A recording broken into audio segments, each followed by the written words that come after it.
So super busy days on the farm for me right now. I'm getting up 5-6 o'clock and stop working about 10 o'clock at night when I put the hens to bed and come back down to the farmyard. And that's the way it goes in the spring. Lots to do, new animals arriving, new people arriving who don't know the way around the farm and don't know how our farm works, and so there's a lot of observational work to do, and that's how it is at this time of year. I'll show you a few things that are going on at the farm right now.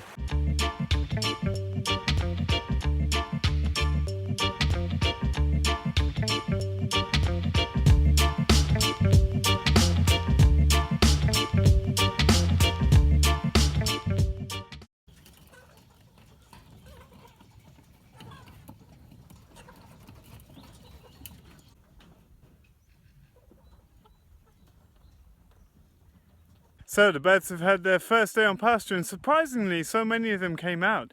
They're mostly underneath the eggmobile, but last year when we first brought the birds out, not a single bird really came out. Just one crept down the steps and had a peek around and went back in. So one thing we do is have the feed and water just in a temporary thing right outside the door to encourage them to come out.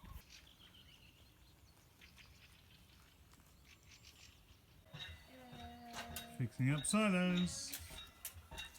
There's been some water collecting. These are indoor silos and we just never got round to covering the little tops there to stop water getting in. And so just fixing up them today. We have an inspection right now for the slaughtery and also for the kitchen. So that's an annual thing, they come and check, and it's a lot about protocols, not so much looking at how the slaughtery is, it's more how we record data, how we manage workflows, etc. And we're tree planting, putting in another 60 apples in the orchard. So this is where we've been soaking the trees before we plant them out. Just got a few oaks to put up on the road. There's red oak and English oak and hazel whips there. And the last apples going in, these are actually Katie apples, the last one's going in, about 25 of them, and then the orchard's complete and the planting's done for the year. So we're busy in the orchard planting another 60 apples, so we're putting a row in between the rows. And this is also a camping ground, so it's going to take up some space over time, but we had a bunch of spare apple, so we thought why not put it here where all the apple is. And we can't really graze chickens in here, it's too small. And it's been a pain in the past to keep animals out of the tree lanes. The turkeys have devastated some of the previous plantings, so it's becoming a more intensive orchard. 3 meter spacings, all different apples, some old Swedish varieties and some parent varieties of some of the Swedish varieties. Bees are all happy and flying around, and we've got about 120 apple trees now in the orchard. Just got the last couple to plant up tomorrow, and they're just about to leaf out. They're opening up here.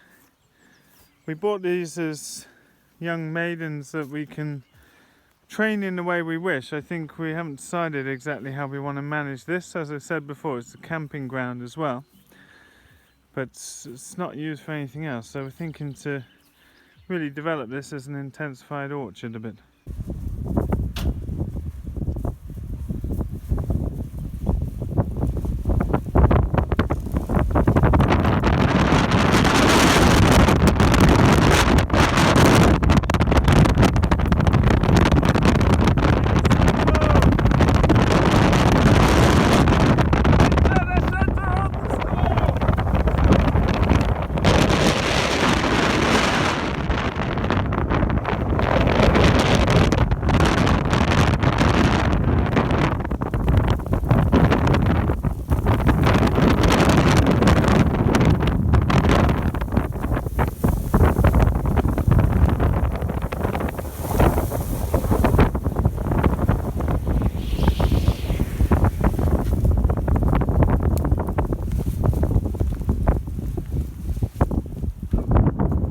Twister, and then it was gone. Lucky that wasn't over the earth. You can see a plastic bag flying right over there. that was super cool. Haven't experienced anything like that before on this little micro level, and it's really nice to experience that. So we started using these boot trays for micros because we like how shallow they are. They're only about 1.5 centimeters, 2 centimeters deep compared to 5, which the big trays that we use are, you see here. But they've been working well, so we're going to keep using them. They don't tessellate on our rack system, but that shouldn't be a problem because in the winter we're not growing any other starts, and in the summer we just make space for them in the tunnels or wherever we need to. We're going to be out transplanting a lot of onions today. Lots growing nicely in here, microgreens going on. Tomatoes have been developing nicely. Still a while till they go out, but they're doing fine under here. And we've got some peas we're transplanting today. It was too cold to plant them out. There's still snow on the ground when we got to that. Loads more spinach going out today, and lots of herbs and flowers ready for the gardens. So we'll have a look outside, see what's being planted in the beds. What are you guys transplanting? Spinach. More spinach? Yeah. What else has been going in today? Pak choy, peas, kohlrabi, cabbage. Onions, spring onions. Lots of onions. Are they around here, around the back? Yeah. Still really wet on the ground here. Mushy mush. But lots of spring onions and onions going in. Still most of the beds well and truly covered. It'll be a few weeks yet till the garden's look full.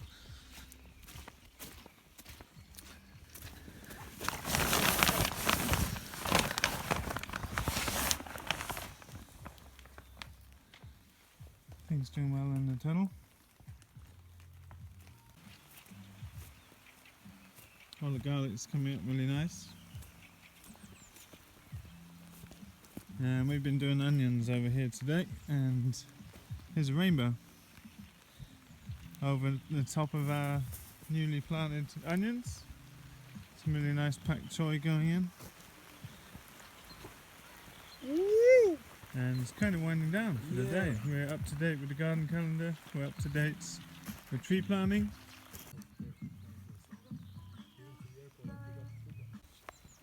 Really loving these caterpillar tunnels, and had no trouble with wind or anything like that. They seem really solid, and I sent the pieces off today to First Tunnels. They seem to have no problem sourcing the bits they need, so hopefully I'll have some news to update you folks in Europe that are after tunnels like this soon. Pretty much the whole farm will be under row cover or insect net pretty soon. I mean, the weeks go by now and we're just planting out, direct seeding, transplanting all the time. And it's that time of year where we're considering whether to change the original planting plan and bring some things forward, but it's always a risk doing that because you just don't know around here. The weather is so unpredictable, and it's, you know, it's unpredictable anywhere, but when you're up at such high latitudes it really swings, and it could be snowing in a few weeks time. Typically last frost here on average would be 25th, 26th of May, but it can be into June, so you never know. And we had some beautiful glorious 20-degree days. Today was quite a nice day. It's been raining a bit but sun in between, but temperatures going back down to freezing at night time, so you've got to be really careful with trying to push things forward too much. So we're sticking to our plan. We've moved a few things forward. We're doing the beans and peas all earlier, and we're planting all the squash earlier too. And if it fails for any reason, then we can just seed them again. We have enough to not be risking it. And other than that, we're staying on our plan just to make sure we have a planned regular supply throughout the year. You can see a lot of birds have come out today, most of them. And they're just sitting underneath. They're a little bit nervous. They're very flighty. I mean, as soon as one freaks out, they all freak out. But it's very encouraging to see they're all out. Something I'm going to do now, it's coming up to dinner time, I'm going to put out some lights, just some LED working lights, and hang them up inside the coop to see if that encourages them to come in. Something I've done all day is leave the doors open, just to expose them to light and, you know, get them used to realizing that there's a world outside of their shelter, and that seems to have helped. Right now we don't have the fences electric because we know the birds are not going far, but that's something that we'll be putting on in the next couple of days, along with the field lines, the water lines. I've just been giving them temporary water just to make sure they get used to it. But I've been setting up the field water lines, and I just want to get them installed tomorrow and check they're not leaking, etc. So I've just got a lamp on here, and I'm hoping as it starts to get dark the birds will come up and come into the... You see a bunch of them are roosting already. But often in the past they've liked to gather underneath the eggmobiles, and that's not ideal. We trained them in the past by putting them away at night time. But it's much better if we can get them to come in on their own, so hopefully a light will encourage them, and we'll see later on if that's working. So it's now 9:30 at night, and we have lights inside there. These are the lights of the rhino shining off the outside, and there's a few chickens outside, but really hardly any. So the lights, I see a couple on the one at the back there. Very impressed. Very few to put away tonight. And the eggmobile we drove past seemed quite empty underneath too, so super nice. Birds have gone to bed. We'll have a look inside. So, this is the lamp inside. They're mostly not on the roost, but they are mostly inside. How many are outside, Nicholas? One or two? Two, they were just now. I think Perfect. one jumped in. We like it. Birds are going to bed. In previous years we've spent a week pulling them out from underneath and putting them back in. There's one here. Good night, chicken.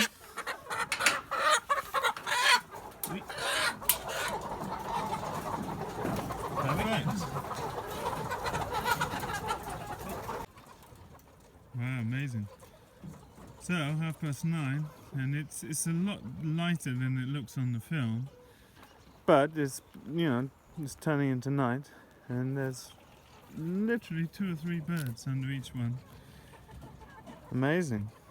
So I think a few days of having the light on, and they'll be trained up to going into the eggmobiles on their own, which saves us a huge amount of work in the evening, putting the birds away.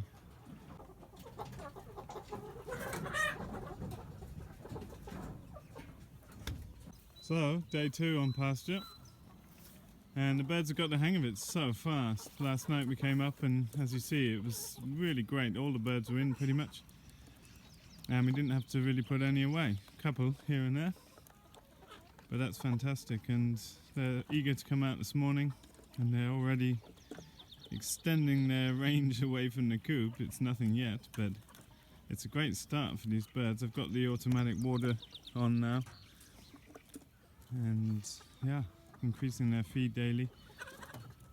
I think they're going to be running around all over their paddocks within a week.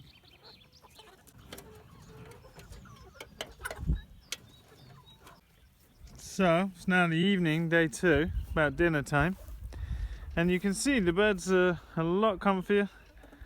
They've been out and about, and I've been away in town, but I've come back now, and I think I'll come back at about 9 and put lights in. Maybe 8:30 I'll put the lights on to get them going back in. But it's been quite wet today. I'm thinking I'll move the eggmobiles, keep the fence up, but just move the eggmobile along, because they do impact the ground underneath it where they're all running around. But I'll probably leave the fence there for a few more days just to maximise the amount of time we can stay in this field. You might be able to make out the stormy sort of clouds we've got today. It was big thunder showers. We've been having a lot of hail as well, actually, and then relatively calm sunshine. But yeah, I'm very impressed with the way the hens have settled in.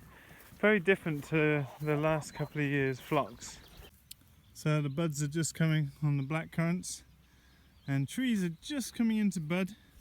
And the grass has actually started growing early this year, and we're planning now to have the cows on pasture for about 3, maybe 4 more weeks, and we'll be feeding hay. We might take them from the riparian into the forest paddocks and feed them up there. Someone was talking about cutting the trees where the pigs have been through, if they damage the root systems, you get rot, and that's correct. That can happen for sure. So putting pigs through forest paddocks is all about timing, but we're planning to cut all this forest this winter. We were considering doing it this winter that's just been, but they need to change the road, so we're actually sacrificing a little bit of our cut forest up here, and the neighbour is also, to make a big turning circle here, which the Road Society will pay for, but it'll take a little piece of our land, but that's totally fine. But you need somewhere for the lorries to come in, and you've got to have somewhere to put the timber when it's being cut. So that's all good. That's happening sometime in the coming weeks. We've got a lot of work in the next few weeks. We'll be getting a mini digger. We're borrowing off a neighbour to do a bunch of jobs, putting in frost-free water to places that we think will be convenient around the farm, sorting out a few of the access ways around the farm. And then next plan is going to be setting up the boilers, setting up the brooder. I'll do some videos of that as the first birds come, and we'll see when turkeys come. It might be turkeys come earlier than we were planned due to the supply of the breeder. But really excited to see everything come into bloom. The hazel here is just budding now, and everything's just about to pump into life. We've been having nice warm sunny days and a bit of rain, and the ground really kicks off. You might be able to just see up at the neighbours, there's quite a big contrast between our paddocks and the neighbouring land that hasn't had the animal impact and nutrition, obviously the fertiliser from animal manure. That'll become clearer on aerial photo, especially as the grass really ramps up. You'll see quite a difference there. That's it for today, folks. Little random update of different things going on at the farm. You might even be able to see there's actually pike in the shallows. Some of the mother pikes are coming to lay the eggs right up here in the shallows, and fishing season's about to begin. I love coming away and taking the boat down here and fishing for supper. Thanks as always for watching our videos, and don't forget to share or like them, subscribe to our channel if you enjoy that and it brings benefit to you. And thanks for all the encouraging comments from around the world. I really appreciate that. I don't have time to answer most of them, but I appreciate and read most of them, so thanks for that. You can find out a lot more in our book, Making Small Farms Work. It's available only through our farm store, which you can see in the links below. And check out the trainings we're offering this year. We've got a couple of spots left on our farm scale permaculture design course, and we've got spaces left for the one-day event with Curtis Stone, the urban farmer in Stockholm, and a few spaces left on our 2-day pastured poultry and market gardening training at the end of the year. So looking forward to meeting some of you there. Thanks as always, and we'll see you in the next video.